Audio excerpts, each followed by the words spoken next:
Let's find the red thread in a TED Talk. I like finding red threads in talks because oftentimes the red thread, the presence of the red thread, is the difference between a good talk and a great one. In this case, let's take a look at Brian Little's recent TED Talk, Who Are You Really? The Puzzle of Personality. Brian wrote a book that the puzzle of personality is a bit of an excerpt from. It's called Me, Myself, and I, The Science of Personality. Read it, loved it, which is one of the reasons why I found his talk in the first place. But here's what I want you to do. I want you to go watch the talk or go read the talk in the transcripts and see if you can find the elements of the red thread. Because what you'll see is that 4 of the 5 elements are there, and they're in the order that I suggest that they always go. In other words, there is early a statement of what this talk is about, what the goal of the audience is that he's trying to help achieve. Second, what is the underlying problem that's getting in the way of us achieving that goal? Third, a new idea, a core piece of information, in this case, that is something that we can't unhear and that changes our understanding of the world as we saw it and explains why the problem is such a problem. It also helps dictate the change that he's asking for, a high-level change that he's asking people to make.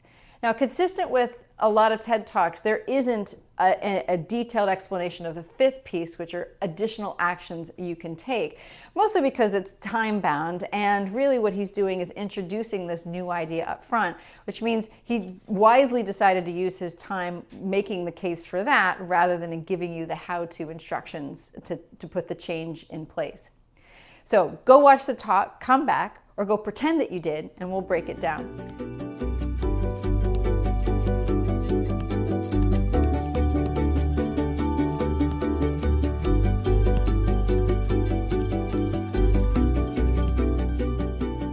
Now, I said up front, he does include a statement of the goal, and you can find it 1 minute in. He says, and what we try to do in our own way is to make sense of how each of us, each of you, is in certain respects like all other people, like some other people, and like no other person. In other words, the goal of the audience that he is trying to help achieve is helping us answer this question of how can we make sense of how we are either like people or not like people around us. Now he goes on and tells some other stories. He gives a wonderful acronym for thinking through the reliable basis of understanding personality. And then a third of the way through the talk, it's good timing based on the fact that this is a 15-minute talk. So about 5 minutes, 6 minutes in, he states the real problem as he sees it. So here are the consequences, he says, that are really quite intriguing. We're not always what we seem to be. In other words, we have this goal. We want to see how are we like or not like other people. He's introduced a framework that helps us understand what the basis of being like or not like other people is. And then he introduces something that we may not realize that's getting in the way of our goal. The fact that we're not always who we appear to be to other people, or we're not always consistent. Now he goes through and explains that a little bit more. He tells a very funny story about Charles, which I recommend you go watch. And then just about 3/4 of the way through, he introduces the 1-2 punch of an idea followed by the change. So now that we've got this problem, we're not always who we seem to be, he introduces a new concept of something called free traits. And he summarizes that section of the talk, in other words, the second third of the talk, with the idea statement, which reads this way. What are these free traits? They're where we enact a script in order to advance a core project in our lives, and they are what matters.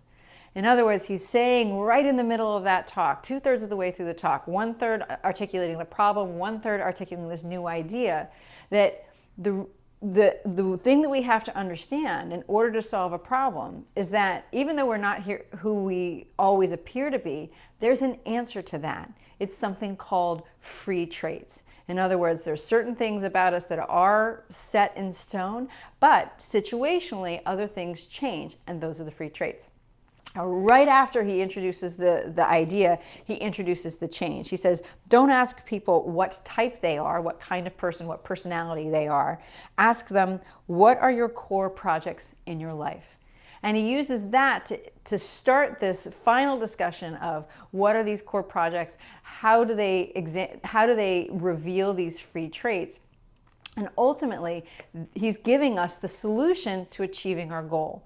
If we ask people this question, what are the core projects in your life, we start to get a sense of how are they like us, not like us, and ultimately, as he promises, we get a better sense of ourselves.